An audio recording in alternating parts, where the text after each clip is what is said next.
Hello good morning. ನಾನು ENK level 3 colours language game fun time card number 44 explain ಮಾಡ್ತೀನಿ. So students can use language to observe, follow instructions, manipulate it in word games. Activity name animal thing ಆಟ ಇದು. Play name animal thing with your friends in ಗ್ರೂಪ್ಸಲ್ಲಿ ಆಡಬೇಕಿದ್ನ. Use paper and pencil with lines. Paper pencil use ಮಾಡಿ lines ಹಾಕಿ ಮಾಡಬೇಕು. ಈ ಥರ ಮೊದಲು ನೇಮ್ ಆ್ಯನಿಮಲ್ ಥಿಂಗ್ ಅಂತ 3 ಕಾಲಮ್ ಹಾಕಿ ಕೊನೆಯಲ್ಲಿ ಸ್ಕೋರ್ ಒಂದೊಂದು ಲೈನ್ಗೂ. ಫಾರ್ ಎಕ್ಸಾಂಪಲ್ ಎ ಇಂದ ಶುರು ಅಂತ ಹೇಳಿದ್ರೆ ಅದು ಹೇಳ್ತೀನಿ ಈಗ ಇದು ಹೆಂಗೆ ಅಂತ. ಇಲ್ಲಿ ಸ್ಟೆಪ್ಸು ರೂಲ್ಸ್ ಏನು ಅಂದರೆ ಪ್ರಿಪ್ರೇಷನ್ ಮೊದಲು ಸ್ಕೂಲ್ ಪ್ರಿಪೇರ್ ಮಾಡೋದು. ಸ್ಟೂಡೆಂಟ್ ಸಿಟ್ ಇನ್ ಎ ಸರ್ಕಲಲ್ಲಿ ಕೂರಿಸಿ ಈ student gets A paper and A pen. ಎಲ್ಲ ಮಗುಗೂ ಒಂದು ಪೇಪರ್ ಪೆನ್ಸಿಲ್ ಇರುತ್ತೆ. And draws 4 columns on the paper. 4 columns ಹಾಕ್ಬೇಕು. ಅಡ್ಡಡ್ಡ ಗೆರೆ ಇರುತ್ತೆ, ಉದ್ದದ 4 ಕಾಲಮ್. ದ ಫಸ್ಟ್ 3 ಕಾಲಮ್ಸಲ್ಲಿ ಒಂದು ಕಾಲಮಲ್ಲಿ ನೇಮ್, ಇನ್ನೊಂದು ಕಾಲಮಲ್ಲಿ ಆ್ಯನಿಮಲ್ ಅಂತ ಮೇಲೆ ಹೆಡಿಂಗ್, 3rd ಕಾಲಮಲ್ಲಿ ಥಿಂಗ್ ವಸ್ತು, ಒಂದು 4th ಕಾಲಮ್ ಏನಾಗುತ್ತೆ ಸ್ಕೋರ್ ಅಂತ ಬರೀಬೇಕು. ನೆಕ್ಸ್ಟ್ ಗೇಮ್ ಆಟ ಏನು? One of the students resides the alphabets in Har mind. ಒಂದು ಮಗು ಮನಸ್ಸಲ್ಲೇ ABCD ಎ ಅಂತ ಸ್ಟಾರ್ಟ್ ಮಾಡಿ ಎ ಅಂತ ಜೋರಾಗಿ ಹೇಳಿ ABC ಮನಸ್ಸಲ್ಲೇ ಹೇಳ್ತಾ ಇರುತ್ತೆ. ಮನಸ್ಸಲ್ಲಿ ಹೇಳೋಕ್ಕೆ ಶುರು ಮಾಡುತ್ತೆ. ಆದಷ್ಟು ಬೇರೆ ಮಗು ಆ ಟೈಮ್ಗೆ ಒಂದು ಸ್ವಲ್ಪ ಹೊತ್ತಾದಮೇಲೆ ಸ್ಟಾಪ್ ಅಂತ ಹೇಳುತ್ತೆ. ಅದು ಸ್ಟಾಪ್ ಅಂದಾಗ ಇದು ಹೇಳ್ತಾ ಇರುತ್ತಲ್ಲ, ಆಗ ತಕ್ಷಣ ಮನಸ್ಸಲ್ಲಿ ಅನ್ನೋದು ನಿಲ್ಲಿಸ್ಬಿಡ್ಬೇಕು. ಆ ಆಲ್ಫಾಬೆಟ್ ನಿಲ್ಲಿಸ್ಬಿಟ್ಟು ಯಾವ ಆಲ್ಫಾಬೆಟ್ ನಿಂತಿದೆ ಅಂತ ಆ ಮಗು ಹೇಳಬೇಕು. ನೋಡಿ, first player sees the alphabet mind ಹೇಳ್ತಾ ಇರ್ತಾನೆ ಟಿಲ್ ಲಾಸ್ಟ್. ಸ್ಟಾಪ್ ಅಂತ ಹೇಳೋ ತನಕ ಅವನು ಹೇಳ್ತಾ ಇರ್ತಾನೆ ಬೈ ದ ಅದರ್ ಪ್ಲೇಯರ್.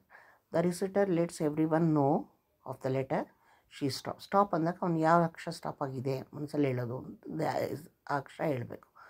ಅಕ್ಷರ ಹೇಳಿದಾಗ ಎಲ್ಲರೂ ಏನು ಮಾಡಬೇಕು, ಆಗ 1 ನಿಮಿಷ ರೈಟ್ ಡೌನ್ ಪರ್ಸನ್. ಆ ಅಕ್ಷರದಿಂದ ಶುರುವಾಗಿ ಪರ್ಸನ್ಸ್ ನೇಮ್ ಹೆಸರು, ಆ್ಯನಿಮಲ್ ನೇಮ್ ಆ್ಯಂಡ್ ವಸ್ತು ಹೆಸರು ಅದೇ ಅಕ್ಷರದಿಂದ ಶುರುವಾಗಿ ಎಲ್ಲ ಬರಿಬೇಕು. Called out.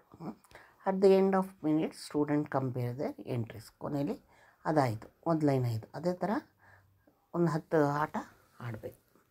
ಎಲ್ಲ ಆದಮೇಲೆ ಸ್ಕೋರ್ ಕೊನೆಯಲ್ಲಿ ಎಲ್ಲ ಚಿಲ್ಡ್ರನ್ ಬರೆದಿರೋದನ್ನು ನೇಮ್ ಆ್ಯನಿಮಲ್ ಥಿಂಗ್ ಎಲ್ಲ ಬರೆದಿದೆಯಲ್ಲ, ಅದು no one else has mention gets 1 point for each item. ಒಂದೊಂದು ಪಾಯಿಂಟ್ಗೆ ಒಂದೊಂದು mark. The score is return in the last column. Animal name place ಎಲ್ಲ ಕರೆಕ್ಟಾಗಿದ್ದರೆ ಎಲ್ಲ ಕೂಡ್ಬಿಟ್ಟು ಫಸ್ಟ್ ಲೈನ್ದು ಸ್ಕೋರು ಅಲ್ಲಿ ಹಾಕೋದು. ಫಸ್ಟ್ ಲೈನಲ್ಲಿ 3 ಫಸ್ಟ್ ಆಟದಲ್ಲಿ 3 ಕರೆಕ್ಟ್ ಇದ್ದರೆ ಕೊನೆ ಸ್ಕೋರ್ ಇದೆಯಲ್ಲ ಫಸ್ಟ್ ಲೈನಲ್ಲಿ ಆ್ಯನಿಮಲ್ಲು ಥಿಂಗು ಪರ್ಸನ್ ನೇಮ್ ಕರೆಕ್ಟ್ ಇದ್ದರೆ ಅದು 3 ಅಂತ ಹಾಕೋದು. ಆಮೇಲೆ ಅದೆಲ್ಲ ಹಾಕ್ಬಿಟ್ಟು ಕೊನೆಯಲ್ಲಿ ಅದನ್ನು ಟೋಟಲ್ ಮಾಡೋದು. ಟೋಟಲ್ ಮಾಡಿ ಯಾರು ಜಾಸ್ತಿ ಬರುತ್ತೆ ಅದರಲ್ಲಿ ಆ ಮಕ್ಕಳದೆಲ್ಲ ನೋಡಾದ್ಮೇಲೆ ಯಾರು ಜಾಸ್ತಿ ಬರುತ್ತೋ ಆ ಮಗುನ ಎಂಕರೇಜ್ ಮಾಡಬೇಕು. ಎಂಕರೇಜ್ ಮಾಡಿ ಎಲ್ಲ ಕ್ಲ್ಯಾಪ್ ಹಾಕಿ, ಆಮೇಲೆ ಅನ್ಯೂಶ್ವಲ್ ಥಿಂಗ್ಸ್ ಕೂಡ ಇದೇ ಥರ ವಿಷುವಲಾಗಿ ಬರೆದಿರೋದು. ಅನ್ಯೂಶ್ವಲ್ ಇನ್ನೂ ಸ್ವಲ್ಪ ವರ್ಡ್ಸ್ ಎಲ್ಲ ಕಲ್ತ್ಕೊಂಡು ಇದೇ ಥರ ಆಡ್ಬೋದು ಅಂತ ಎಂಕರೇಜ್ ಮಾಡಿ ಕ್ಲ್ಯಾಪ್ಸ್ ಹಾಕಿಸ್ಬೇಕು.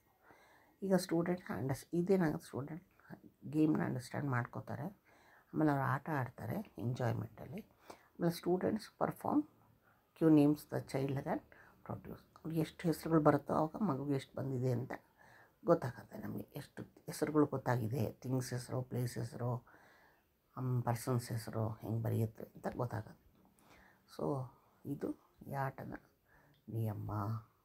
ಓಕೆ, ಲೈಕ್ ಮಾಡಿ, ಶೇರ್ ಮಾಡಿ, ಸಬ್ಸ್ಕ್ರೈಬ್ ಮಾಡಿ. Thank you.